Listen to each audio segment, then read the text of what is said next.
انا دلوقتي خلاص عايز ابني واطلع رخصه، بما ان خلاص التراخيص اتفتحت، لان طبعا احنا عارفين انها كانت مقفوله الفتره اللي فاتت خصوصا في المدن، يعني القرى كان ممكن تكون شغاله عادي. طيب انا بقى دلوقتي اعمل ايه علشان اطلع الرخصه بتاعتي، علشان يكون شغلي مظبوط فما يحصلش مخالفه، لان زي ما قلنا بتحصل اللي هو السجن مع الغرامه وهكذا. اهم حاجه عندي انا دلوقتي، عندي حاجتين مهمين. اول حاجه لازم يكون معاك بيان الصلاحيه او جواب الصلاحيه، ده علشان تجيبه لازم يبقى معاك طبعا البطاقه، اللي هو الكروكي بتاع الموقع ده بنجيبه من جهه المساحه. وبعد كده بيبقى معاك المستند الملكيه، لازم يعني اللي هو ما يثبت ان الارض دي ملكك. بعد كده بقى بتروح تقدم طلب رفع مساحي، بييجوا يرفعوا الارض.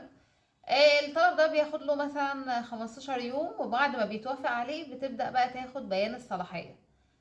خلاص احنا دلوقتي معانا بيان الصلاحية، نبدأ بقى نشتغل. نيجي للشق التاني او الجزء التاني. طبعا لازم يكون معاك مهندس بتعمله توكيل، ولازم يكون مهندس معتمد من النقابة.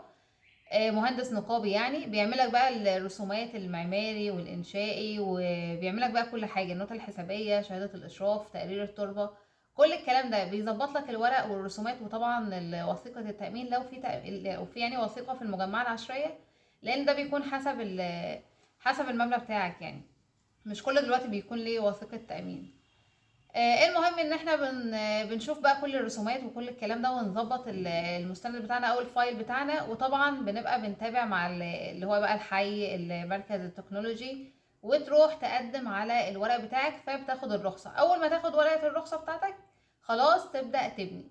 طبعا المفروض ان القانون الجديد يعني قال ان هي هتاخد 40 يوم، يعني كل الكلام ده هياخد في حدود 40 يوم على ما تبدأ فعلا تاخد الرخصة بتاعتك، يعني الرخصة بتاعتك، وتبدأ فعلا